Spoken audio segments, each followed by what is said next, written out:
Bonjour les amis, c'est Diana de la chaîne Diana Guidance et là je vous retrouve pour une vidéo un peu nouvelle.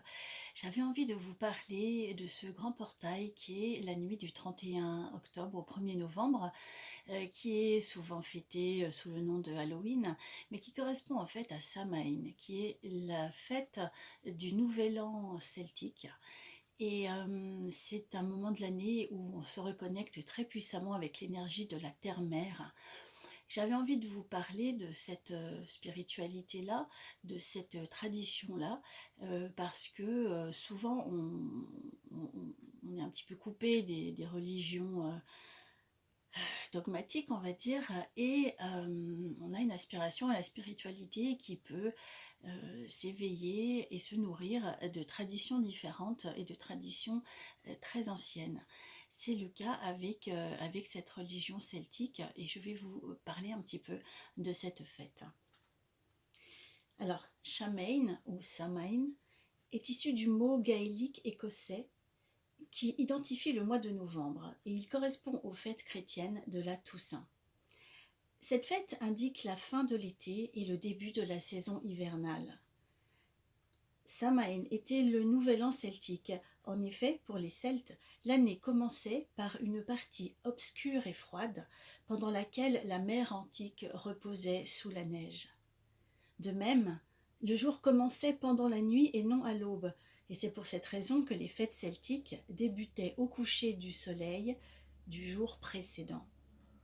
Dans la tradition celtique, le jour qui terminait une saison était également la veille d'une autre saison, n'appartenait donc à aucun des deux cycles. Il n'était ni passé ni futur, mais on le définissait comme un temps en dehors du temps, au cours duquel il était possible, pour qui y avait été entraîné, de pénétrer dans l'autre monde. Mais il était également possible à des êtres magiques et des fées, des fantômes et des âmes de défunts de pénétrer à leur tour dans notre monde. Et c'est pour cette raison qu'il fallait faire attention à la façon dont on se comportait et aux forces qui pouvaient se déclencher. Les portes du Cid, l'au-delà celtique, s'ouvraient et les humains pouvaient alors rencontrer les habitants des autres facettes de la réalité. Samhain était le plus important de ces moments de communication car il marquait la fin de l'année. Le voile du temps se soulevait et l'on pouvait visiter le monde des morts comme il était possible aux morts de revenir parmi les vivants. Ce retour inquiétait, mais n'effrayait pas car pour le monde celtique, les défunts n'étaient pas considérés comme dangereux. La tradition populaire rapporte que durant la nuit de Samhain, on pratiquait des rites divinatoires pour l'année à venir concernant les prévisions du temps, les mariages et la chance. Par exemple, éplucher une pomme pouvait se transformer en divination sur la durée de vie. Plus le morceau de peau que l'on arrivait à découper sans le rompre était long, plus longue serait la durée de vie de celui qui épluchait. Les grands-mères racontaient que lorsqu'elles étaient jeunes, les jeunes filles du village gravaient sur les noisettes les noms des hommes encore célibataires, puis les jetaient dans le feu. La noisette qui sautait hors des flammes indiquait à chaque jeune fille le nom de son futur époux. En Écosse, durant la nuit de Samhain, les gens ensevelissaient quelques pierres dans la terre qu'ils recouvraient des cendres provenant de leur cheminée et allaient les contrôler le lendemain matin. Si une pierre avait bougé, cela signifiait que la personne qui l'avait enfouie mourrait avant la fin de l'année. Au cours de cette nuit, les esprits des défunts pouvaient revenir sur terre, rendre visite à leurs proches encore vivants. Il fut un temps où, toujours en Écosse, il était d'usage d'accrocher en signe de bienvenue des lampes allumées à la porte de la maison, afin d'indiquer la route aux esprits pour lesquels on dressait une table afin qu'ils puissent se restaurer.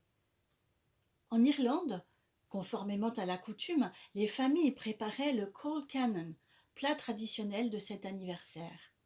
Le nom vient de l'irlandais et signifie chou moucheté. C'est une recette à base de purée de pommes de terre, de choux hachés et d'oignons, le tout servi chaud arrosé de beaucoup de beurre. On cachait généralement une pièce dedans et celui qui avait la chance de la trouver obtenait le privilège de la garder. La fête de Samhain, même si elle a des origines irlandaises, est une tradition qui s'est exportée dans le monde entier et notamment aux États-Unis où elle est très suivie. Comme toutes les fêtes celtiques, Samhain dépendait également du calendrier agricole.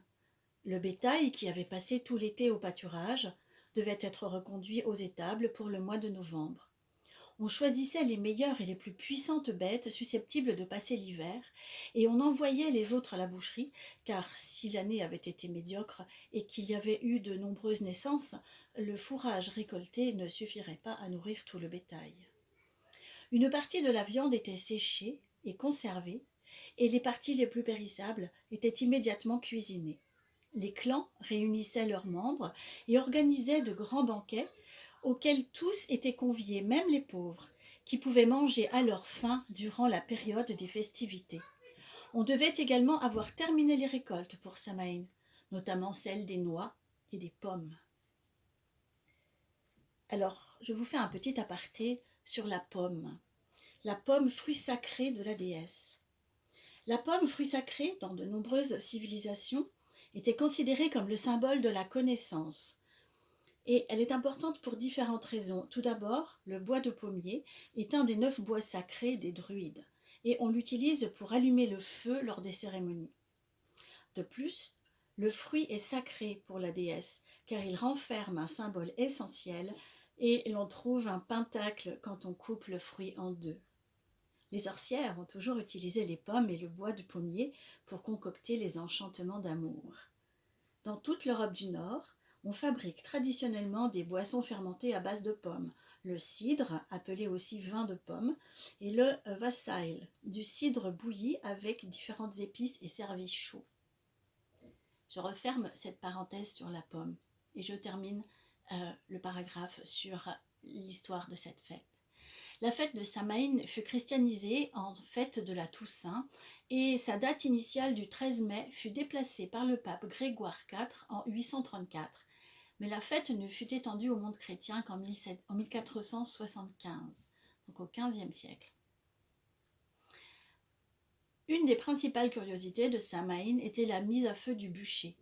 Le soir précédent Samhain, on éteignait tous les feux dans les maisons et la population du village se réunissait autour d'un bûcher que les druides n'allumaient ensuite qu'à l'aube.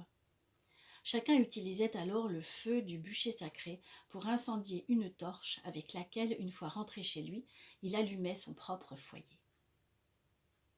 Je reviens un instant sur cette histoire que la fête a été christianisée en fête de la Toussaint. En fait, on retrouve ces moments forts dans beaucoup de traditions et de traditions anciennes, païennes, et le calendrier chrétien s'est très souvent calqué sur ces festivités-là, notamment Noël qui était aussi au printemps si je ne me trompe, et qui a été déplacé en décembre. Là, c'est une fête qui était au printemps qui a été déplacée à Toussaint pour probablement supplanter les fêtes païennes. Je vais m'arrêter là dans cette lecture. Je vais vous faire une autre vidéo pour vous expliquer le rituel qu'on peut effectuer pour célébrer Samhain aujourd'hui.